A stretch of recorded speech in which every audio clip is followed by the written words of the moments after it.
ইংল্যান্ডের বিপক্ষে বিশ্বকাপের সেমিফাইনালে নিজেদের অ্যাওয়ে কিট বা নীল জার্সি পরেই মাঠে নামতে যাচ্ছে আর্জেন্টিনা, যে জার্সিকে তাদের সৌভাগ্যের প্রতীক বা লাকি চার্মও বলা হয়। কিন্তু অনেকেই আবার এই নীল জার্সিকে মনে করেন আনলাকি।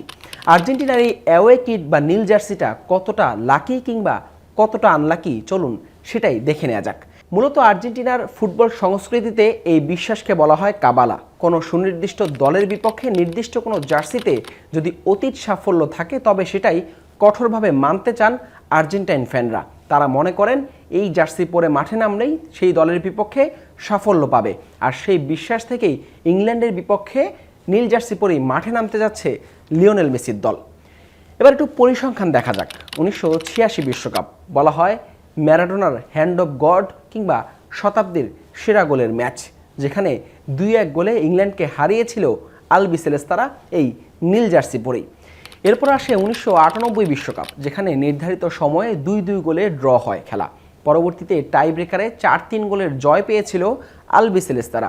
আর সেই ম্যাচেই ইংলিশ কিংবদন্তি ডেভিড বেকহাম তিনি লাল কার্ড দেখে মাঠ ছেড়েছিলেন।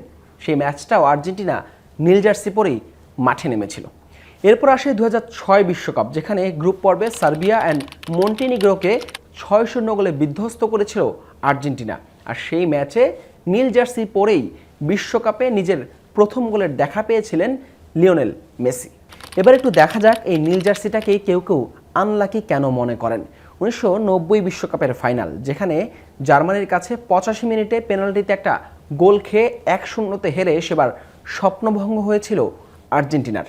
পরবর্তীতে 2006 বিশ্বকাপের কোয়ার্টার ফাইনাল, যেখানে নির্ধারিত সময়ে 1-1 গোলে ড্র হওয়ার পরে টাই ব্রেকারে 4-2 গোলে সেই প্রতিপক্ষ জার্মানির কাছে হেরে বিদায় নিয়েছিল আলবিসেলেস্তারা।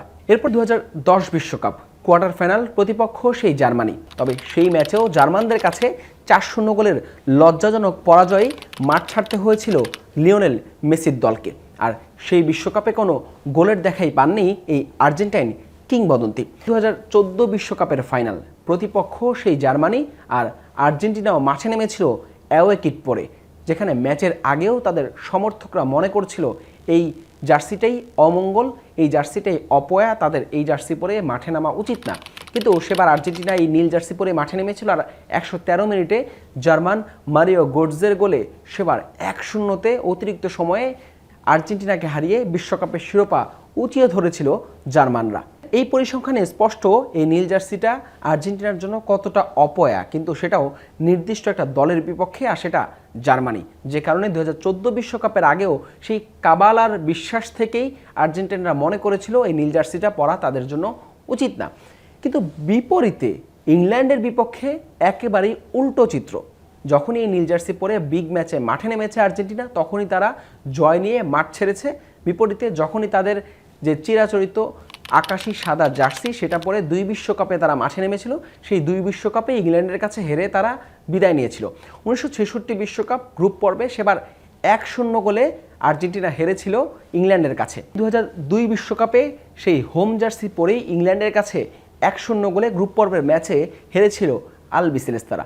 অর্থাৎ পরিসংখ্যানে স্পষ্ট ইংল্যান্ডের বিপক্ষে আর্জেন্টিনার এই হোম জার্সি কতটা অপয়া আর নীল জার্সি বা অ্যাওয়ে কিট কতটা লাকি।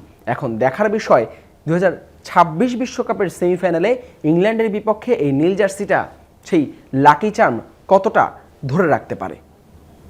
হাসান আল মারুফ, যমুনা স্পোর্টস।